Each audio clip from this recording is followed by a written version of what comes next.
Vamos falar um pouquinho aqui sobre Ori and the Will of the Wisps. Amigos, a Moon Studios, ela fez um comentário numa entrevista aqui dizendo que o trabalho mais difícil que o estúdio já teve foi colocar o jogo a 60 frames por segundo no Nintendo Switch. E eu achei interessante porque nessa entrevista eles falam que desde o início eles queriam que o jogo tivesse a 60 frames por segundo, porque 30 frames por segundo simplesmente não faria jus ao jogo, né? Uma vez que é um jogo que, cara, é maravilhoso. Sério, esse jogo aqui é incrível. Tem gameplay aqui no canal, eu recomendo muito vocês assistirem. Mas ele é muito fluido, as animações são muito fluidas. Mas eu achei interessante isso porque originalmente quando ele foi lançado no Xbox One, ele estava rodando a 30 frames por segundo. Depois é que eles fizeram um patch para rodar a 60 frames por segundo.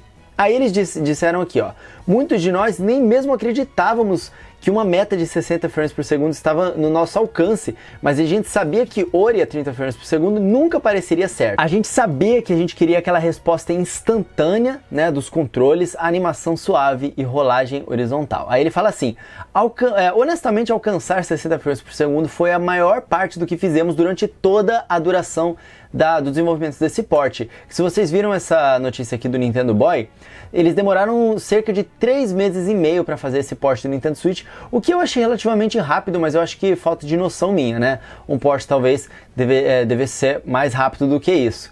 Principalmente para um jogo assim que é 2D e tal, e não requer... enfim, é difícil, cada jogo é um jogo, né?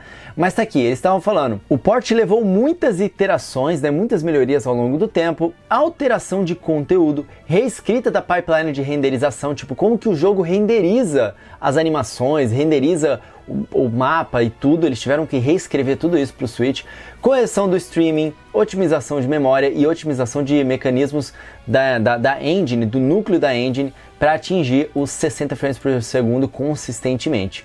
Aí ele fala aqui, quando você está almejando 60 frames por segundo no Switch, é uma situação um pouco de tudo ou nada. Quando se trata de otimização, você absolutamente tem que ter certeza de que cada aspecto da engine, entre simulação, streaming, renderização e os gráficos, atinjam um quadro de 16 milissegundos. E se você não conseguir, o jogo nunca vai chegar a esse negócio de os 60 frames por segundo rodando, né? Cara, muito interessante isso aqui.